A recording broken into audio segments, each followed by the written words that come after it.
Hello, everyone. Thanks for tuning in to Elisha's Bears with Pastor Danny. And of course, this is yours truly, Pastor Danny. Thanks for listening in and also watching if you are tuning in on Spotify. I am very excited about our guest today, Reverend Dr. Cindy Wallace. She has served as a chaplain in a trauma hospital, children's hospital, home and residential hospice, and behavioral health hospital. She's currently serving as Mental Health Chaplain at the Washington, D.C. Veterans Affairs Medical Center. Since 2019, she has a number of certifications and titles, and Cindy, we're going to get into that. But most importantly, you are from Mendenhall, Mississippi. Yes. You have the distinction of being the first person on the podcast who is from Mendenhall. Let me ask you this. Wow. I lived in Bogachita and Meridian. Do those names mean anything to you? Yes, they both do. Meridian, especially because we lived in Georgia for about 6 years. So drove through Meridian every time I came home. Yeah. I know Meridian was on the intersection of two interstates, and we had every place that I've served, it seemed like we've had a child that has been born there, and we love Mississippi. And so I want to start off by saying, what was it like to be born and raised in Mendenhall, Mississippi? Well, I was the last baby delivered by the doctor who delivered me in Simpson General Hospital, Dr. William Munn. Bill is what he went by, but Dr. Munn. He was everybody's doctor, and he was, back in the day, you didn't have a different doctor for everything. He was the one who delivered me. He was the one who took care of my grandparents and my parents and my brothers and sisters and aunts and uncles and cousins. He did his stint in the ER there at the small little hospital, went to see people in the nursing home there. I mean, he was everybody's doctor, right? And so, Yes. that was back in those days. So there was that. It's a small town, right? Like, I think it's stayed at about 24 to 2,500 ever since I was born. I don't know what that means, but it's always been about 24 to 2,500 people. But it was the county seat as well. So we had this grand courthouse at the top of Main Street that I actually have a picture that one of the local folks there who was an artist drew and painted, and they were selling it at one of the old-fashioned days kind of thing, and it was my mother's, and so now it's hanging up in my house of the old courthouse. So it was quite an experience. It was one of those, everybody knew who you were because my parents had lived in Simpson County. Well, my dad was from the county over, but had moved to Simpson County, and my mom had been there forever. Like, her mother and father and their parents had been in Simpson County, Mississippi for like almost 200 years, like the generations and generations back. So everybody knew me. They knew whose child I was. So it's hard to get away with anything, that's for sure. It's just really neat to be able to talk to somebody who knows where Meridian and Bogachita and Mendenhall is. And so welcome to the podcast. One of the things that I like to do is to kind of talk a little bit about, Mississippi is not necessarily a bastion of, obviously a minister, a woman in ministry. Could you talk a little bit about your call to ministry and how it took shape? Sure. So I grew up Southern Baptist, not known for their support of women in ministry. When I was growing up, though, our pastor's wife was the music minister. And apparently, women even leading music in some Southern Baptist circles was just wildly unpopular. And I didn't even know that because we'd always had a woman music minister. I learned later, as I was grown and married and serving churches, that being a female music minister, we were in Texas, was a big deal for some of these little conservative churches. And I've come a long way. I have been working in the church since I was in middle school, old enough to watch children younger than me. That's how it works in small churches. You get to be 11 and you are qualified to work in the nursery, apparently, with your older cousin. And so Yeah, you may be grandfathered into the situation a little bit. Yeah, exactly. And so when I actually had my first church job at 17. Crazy. Don't do this. No one should do that anymore. But I was a part-time music minister and helped with children at a little church. And so as I was graduating high school, I was doing music ministry with them for that last semester. And that was fun. And in college, I continued working with children's choirs and that kind of thing. But I didn't really think about ministry as like a full-time thing that I might be looking into. I started out my career as a school teacher, but I taught music and half-day social studies and then English. And it was when I was there that I realized, okay, I feel like I'm doing something good, but it's not what I really want to be doing. And I didn't know what I really wanted to be doing. I just knew when I graduated college, I wanted to do something worthwhile, to feel like I was helping people do something good for the world. And so teaching seemed a good fit. But then after a while, I was teaching with people who that was their calling. And it was clear they were teachers. And it was clear to me, whether it was anybody else, that I was not.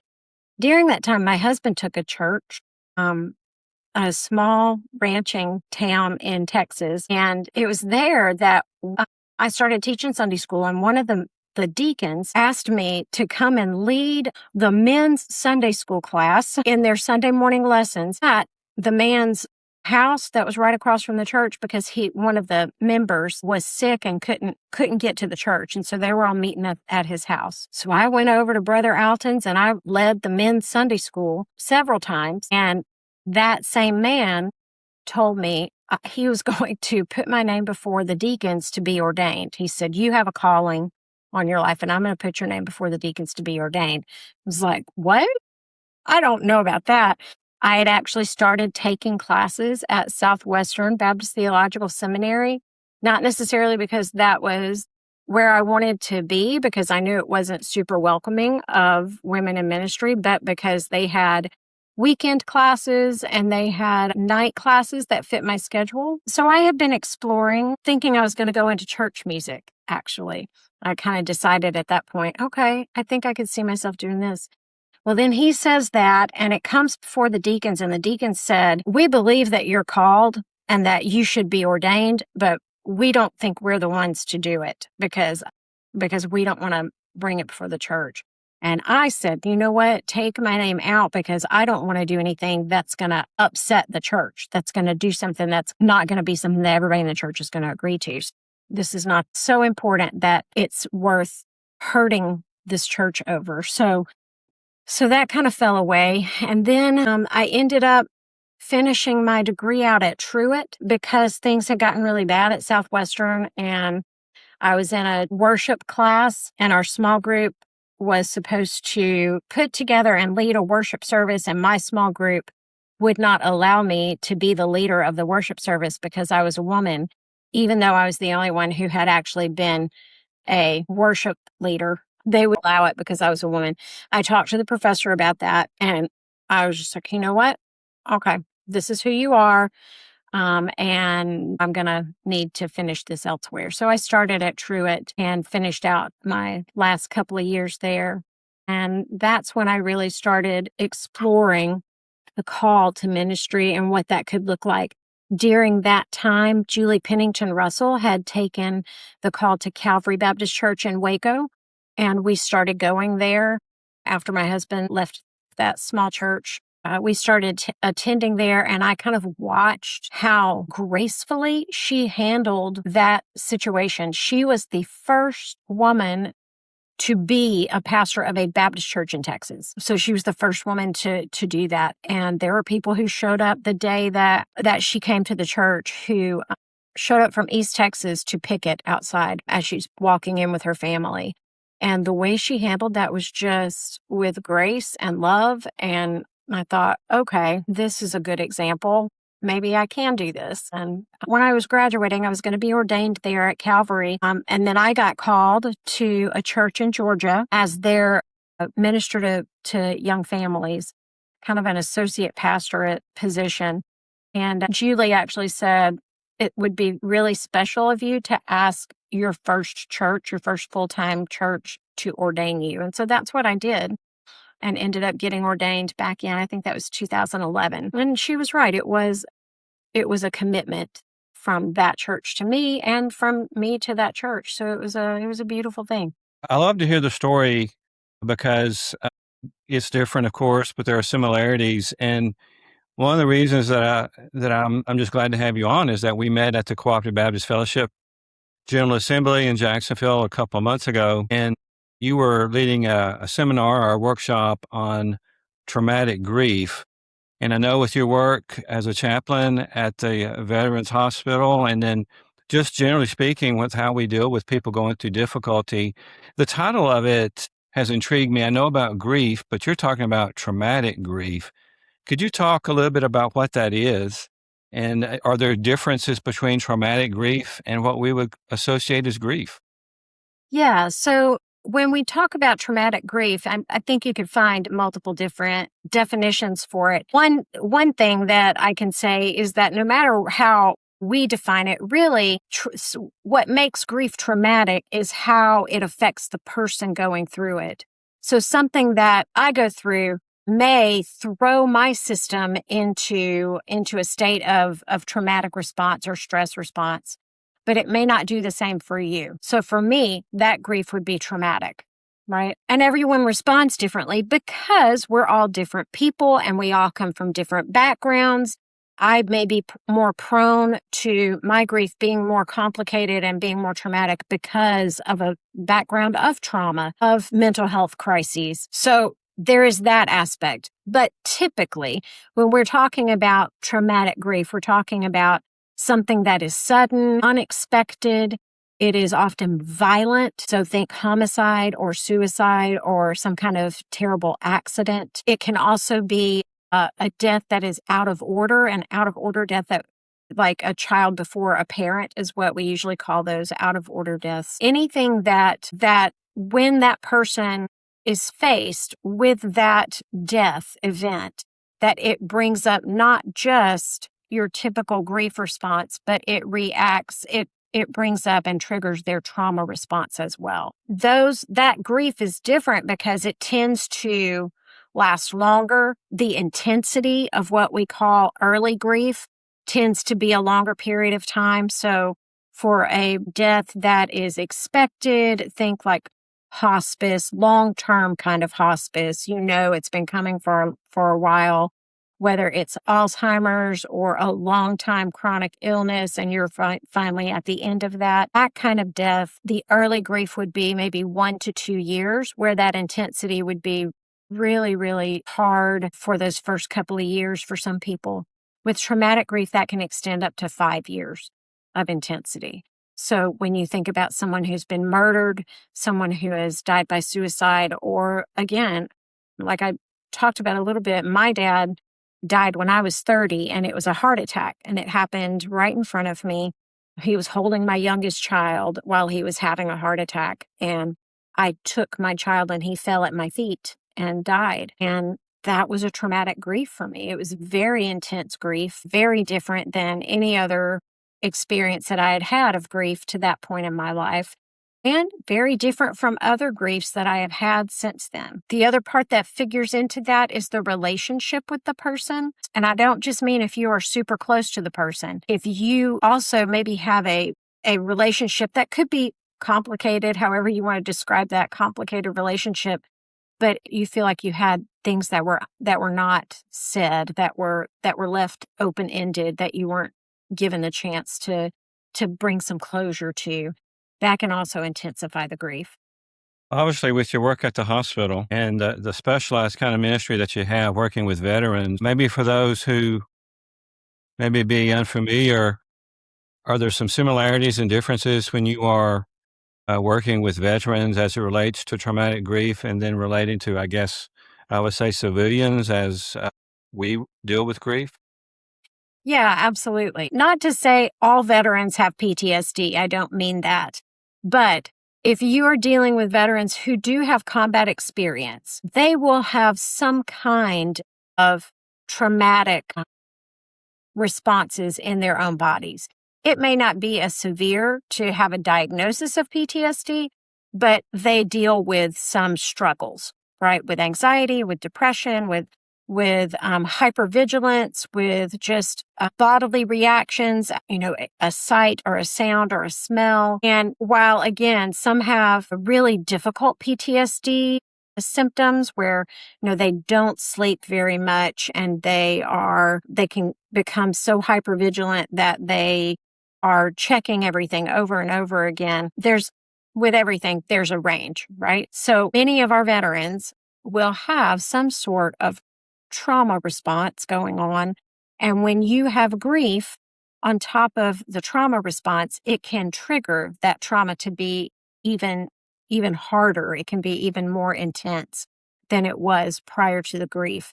The thing that people don't necessarily think about with trauma is that not every grief is traumatic, but every traumatic event has an aspect of grief and loss. Even a normal expected death can trigger past traumas because of the connection of the grief and loss. So what we find is that our veterans who do have a significant trauma history or who struggle with mental health issues like, depression, anxiety, anything like that, the grief intensifies all of those reactions. So you have multiple things going on. The other part with veterans that I would say is that the military trains them to kind of shut down, numb their emotions, and to be able to kind of compartmentalize them, tie that up, put it on a shelf, because you don't have time in battle to stop and grieve the person that just died beside you. You have to keep moving. And I know that sounds in battle, if you stop to grieve, then you're probably going to die, or the other people around you are going to die. There's no time.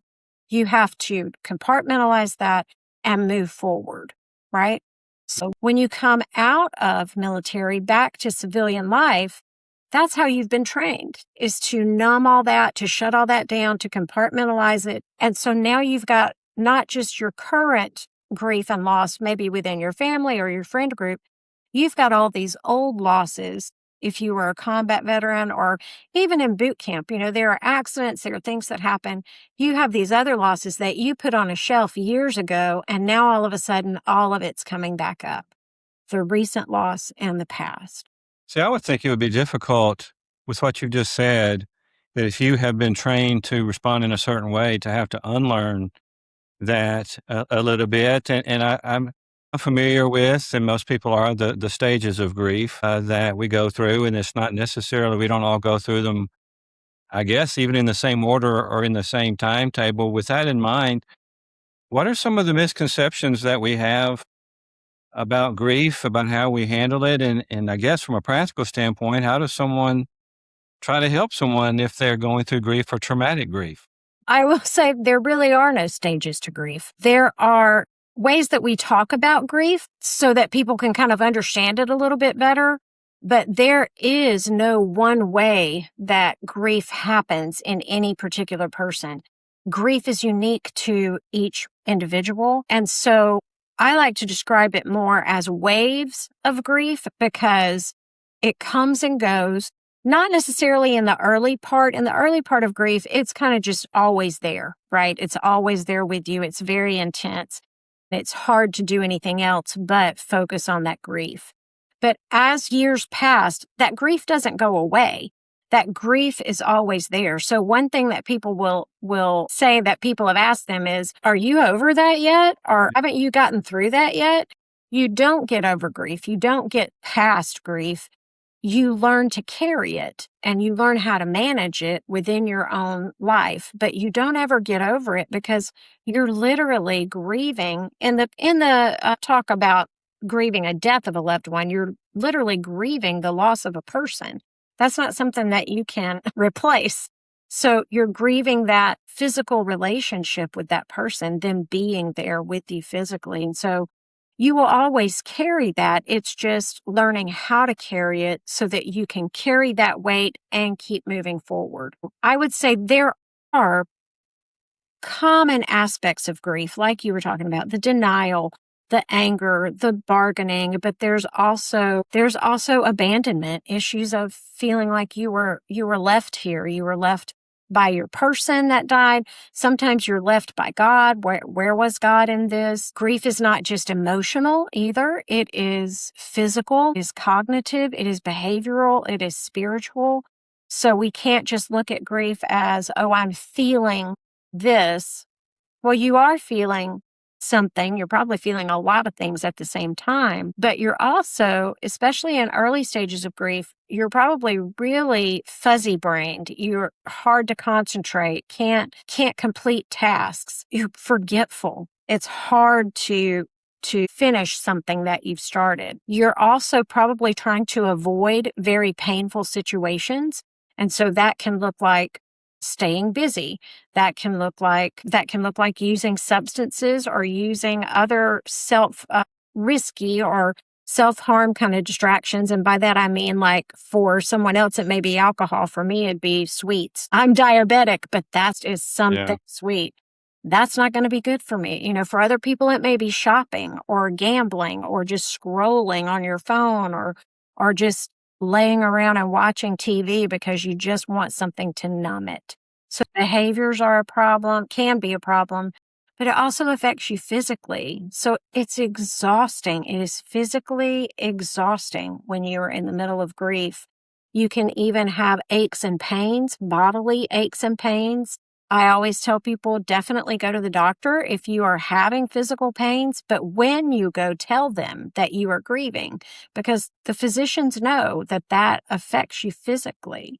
It affects your sleep, your digestion, how much and when you eat, and then the spiritual aspect, right? There's also the why questions, the again, wondering, how does God show up in this for me? For some people, it's hopeful and it's constant presence. And for other people, it's a little back and forth. I feel God with me, but I don't want to talk to you right now. Right.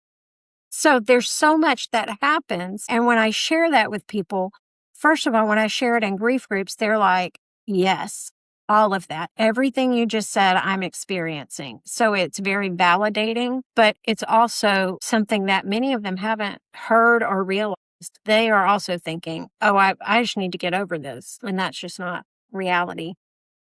Well, one of the things that, as Christian people, we want to be joyful people. We want to be positive people. And I have found, and obviously you have as well, that it's not always easy to talk about these kind of things. One of the things that I've run into on more than one occasion, especially with the death of a spouse, would be that the person says, well, this person's name is not mentioned anymore. Like, people are afraid to say that person's name. And I would just pivot for a moment. And when we look at the Psalms, there are a lot of Psalms that are, of course, praises, but more than half of them deal with lament. Cindy, how good are we as the church in spending time and doing the work that we need to do with grief and really sitting with people in their grief? Yeah, not great. Some churches do better at it than others, but the ones that are better at it are very intentional, is what I would say. You're absolutely right. More than half of the worship songs, the Psalms of the Hebrew people are laments. But if you walk into any Baptist church that I've ever seen, we're not going to be singing, darkness is my only friend, which is the end of Psalm 88. Right. I don't know any of the hymns that end with that. Yeah, but no sackcloth and ashes in the Mississippi church, I wouldn't think. Yeah. Right. No, we're all victory in Jesus down there. That's and it. So making space really is one thing that we can do better in the church and just in our relationships within the church, making space. One of the things that people who go to church will tell you is the hardest thing is coming back to church, because they feel like there's not a place for them. There's no place for their tears and their sadness. Everybody wants them to be happy. No one knows what to say, but everybody wants to hug you. And you know that when somebody hugs you, you're going to start crying, and you don't want to cry in public. And so that coming back to church, even where you're going to sit now, because, We all have places we like to sit. And if it's a spouse, if you've been sitting there with your spouse, where do you sit now? One of the best things that happened when my mom died is that my aunt and uncle met her at the church door when she got there and sat with her. Wherever she wanted to sit, they sat with her. It wasn't she was trying to sit in that void where my dad was. She had people there with her. And I thought that was beautiful. So yeah, making space on a personal level as a pastor, as a deacon, as a lay leader, as a friend, just listening. Don't feel the pressure to talk or to say something, because nothing you say is going to make it better. It's not going to fix it. What people need is to be listened to and to know that you are comfortable listening to their pain. And that's really hard because it's uncomfortable. You may have to do some of your own work, right, to deal with your own pain before you can do the work of listening to somebody else's pain. But that's what's really needed, is just pastoral. I'm really glad to hear you talk about that, because being around someone who's gone through the death of a spouse might bring to mind own loss that you've had. But one of the things that I have seen, and then of course being in churches in the South, we are very good at this, is when there is a death, the food comes in, and I think that's a wonderful expression of love and support, and there's a lot of attention given right away. And then of course after the funeral, people go back to their lives, and that can't be helped. But I'm just hearing you say to continue maintaining a presence, and it's not always, because that's one thing I get asked in my line of work, Cindy, is people say, well, what do I say to this person? I know there's certain things not to say, but is it okay just to tell someone I don't know what to say? And Absolutely. That's what I tell people. I tell clinicians, I tell ministers, I tell chaplains, just if you don't know what to say, just say, I don't know what to say. I'm I'm here with you. I don't have any words of wisdom, but I'm here with you. And just be there, right? There's nothing that you can say. And that's okay. I think part of the hard part of that is just the honesty, right? I think one of the things that I kind of rail against from growing up in Mississippi is that I kind of feel the Southern hospitality sometimes can feel fake. Like I'm going to be very nice and very pleasant and all of that, which is lovely until something tragic happens. And then I don't want you just to be nice and pleasant, and I want you to be real. I need you to really be with me in this. And that's not a fake smile. That may be like a pat on the back. That may be sitting next to me for hours at the hospital while I'm waiting to see my loved one's body. That could be so many things. That could be calling me a month after the funeral, or the next holiday or birthday that rolls around and that loved one's not there, reaching out, calling, dropping a card in the mail, with a stamp and everything. yeah, Or email. I mean, you can email, but I really like handwritten cards, kind of old school, because it's just it's a very lost art. pleasant. I had to tell my kids, they're in their 20s, this is cursive handwriting. I had to tell you, Exactly. I don't want to get off into the ditch. I had one say, where does the stamp go? That's a funny thing. Cindy, we were Exactly. mentioning this before we were started recording, and you were talking about, death impacts us personally, but it's also a communal experience too. And as far as traumatic grief goes, can a church or a group of individuals suffer from traumatic grief? It's not just something on an individual lesson. Am I right? That's exactly right. And there's several different examples. One globally that we think about is 9/11, how, we've heard people say so many times the whole country grieved, right? 9/11. And we did see that. I would say also COVID, coming back out of COVID, you kind of felt the heaviness of the distance, of the being apart from one another. You felt the heaviness of all the losses. And so again, that was the country grieving, but even more locally, families that lost 8 to 10 people within their extended family. I know churches that lost several church members from that church family. I know churches that lost their church because they didn't have the resources to be able to come back from COVID. And so there's so many different kinds of losses going on in that, but it's a whole community. Even in our church, not to do with COVID or anything, but last year, I believe 2025, going into 2025, from January to the spring, we had over 10 people in our church and extended family members of our church members die within a 4 to 5 month span, 10 to 12 people. It was a lot. And so our entire church body just felt that grief and that heaviness. One of the things that we do in our groups is that we write a communal lament together. It's a pattern that I have in the brief curriculum that I wrote, that I ask them these questions, and as they're answering, I'm typing and I'm putting it down almost in like a poem format by the guided questions. And then at the end, I'll read that communal lament back to them, and I'll send it to them and ask them to kind of look at it throughout the week and then share it with someone that they feel like could benefit from hearing this piece of lament, of crying out that they've all put together. And it's a beautiful practice, and they all just come away with feeling like they're not alone anymore in their grief. It's very, very moving, very moving.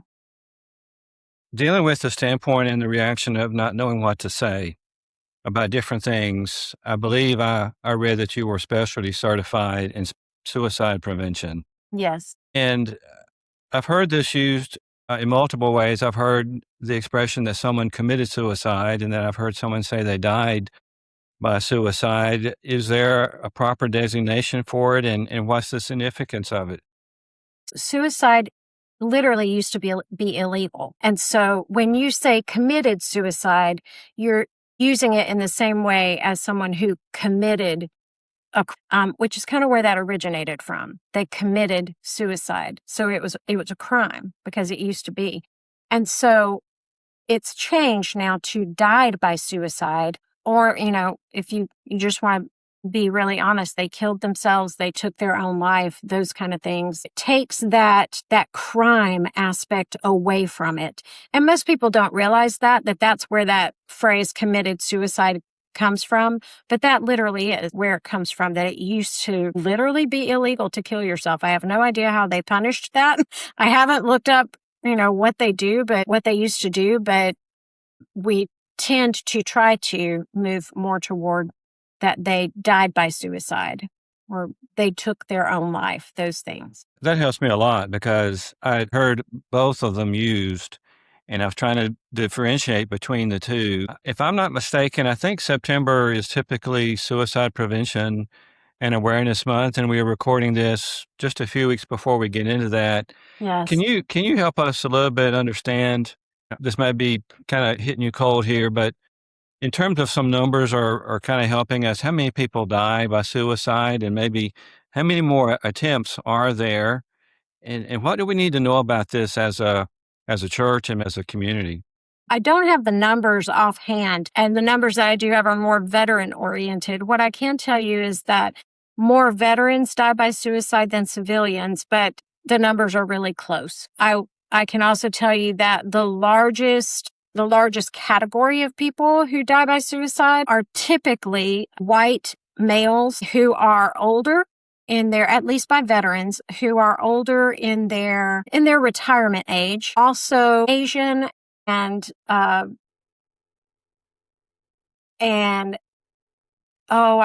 losing the Well, that's okay because Pacific Islanders, sorry. okay. Yeah, sorry.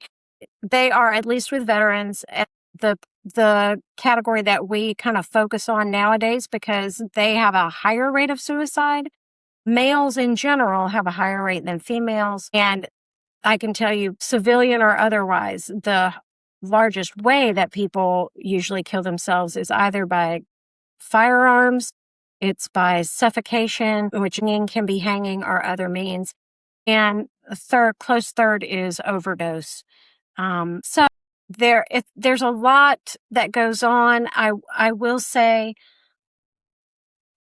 there's a lot of stigma still around the idea of someone killing themselves, and so family can often pull away because they don't want to say how their loved one died. Well, let's talk about that because this is so difficult even to talk about, and I'm sure there may be some risk factors, and In talking with people who have had this happen in their family, one of the things that comes to mind is there's a certain degree of guilt, like I should have seen this, Yeah. or why didn't I recognize this? Are there certain risk factors that might be identifiable with someone who is at risk? And how does this affect the survivors of the loved one, Cindy? So I'll tell you, the most recent research says that for every person who dies by suicide, there are about 135 people who are affected by that person's death. And that's obviously concentric rings out from the person to family, immediate family, extended family and friends, to people they may have worked with or gone to school with, out to people in the community who knew them, and so forth and so on. But research tells us that 135 people are affected in some way for every suicide death. And we know that, and we track that because our job in suicide prevention and suicide, what we call postvention, which is care after someone dies by suicide, is to try to make connections with those people who were closest, because it's a very high chance when someone dies by suicide that someone who loves them will also think about it in their desperation, in their despair, in their sadness and loneliness. They will also consider that. That's one piece of it.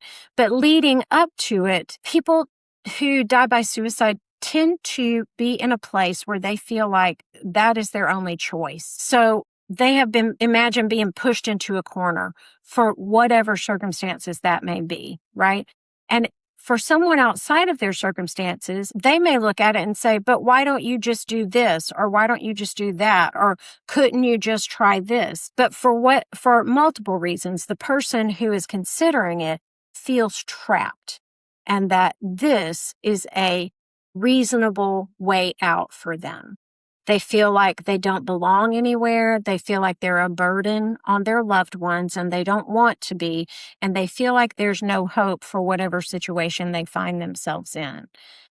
If you have someone in your congregations who you know kind of maybe struggles with just depression or loneliness, they isolate a lot, maybe they seem hopeless or kind of always down.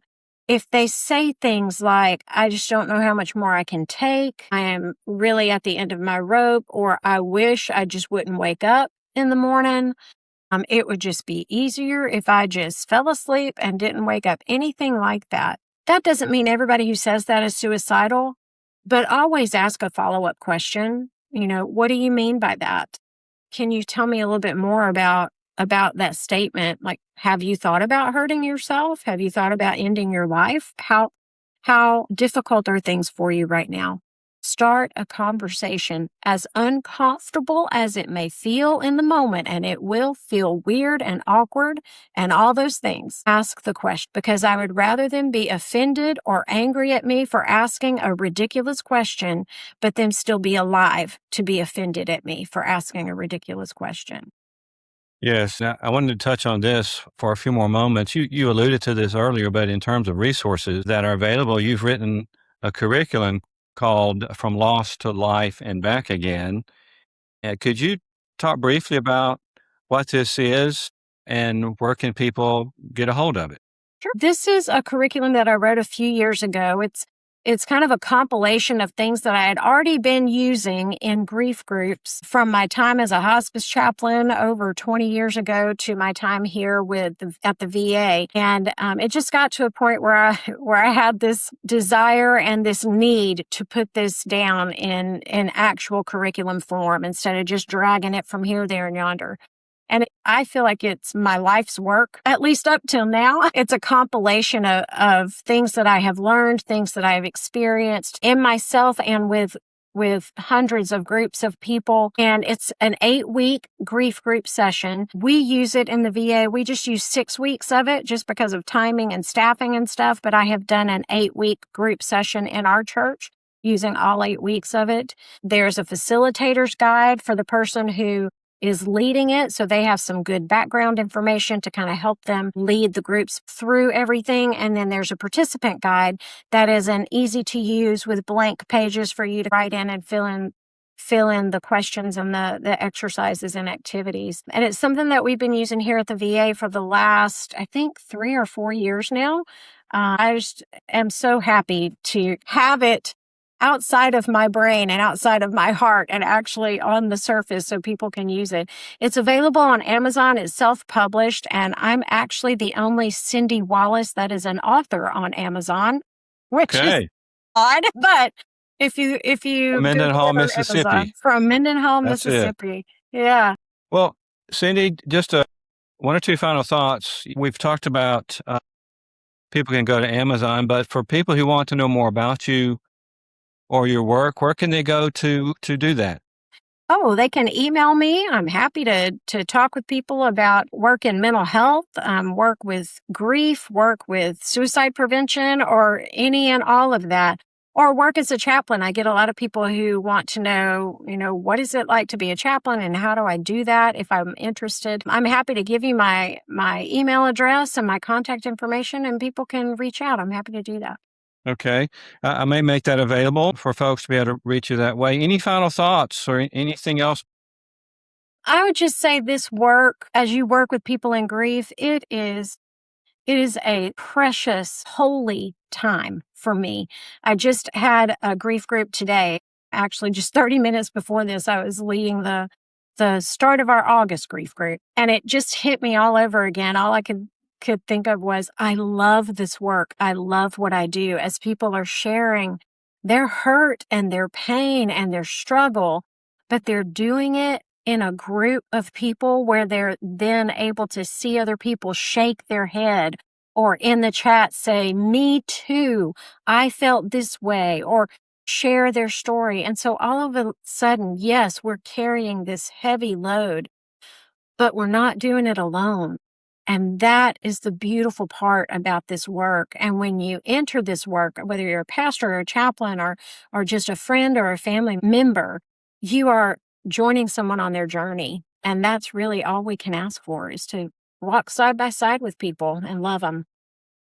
Well, with that in mind, Cindy, thank you for being on the podcast today. And for our listeners and viewers, we have been privileged to be with Reverend Dr. Cindy Wallace, the Mental Health Chaplain at the Washington, D.C. Veterans Affairs Medical Center. And again, Cindy, it's been a treat to have someone from Mendenhall Yes, on go the Tigers. podcast. Yes, so for those who've been listening and watching, thank you for doing that. If you're not following the podcast, please do so.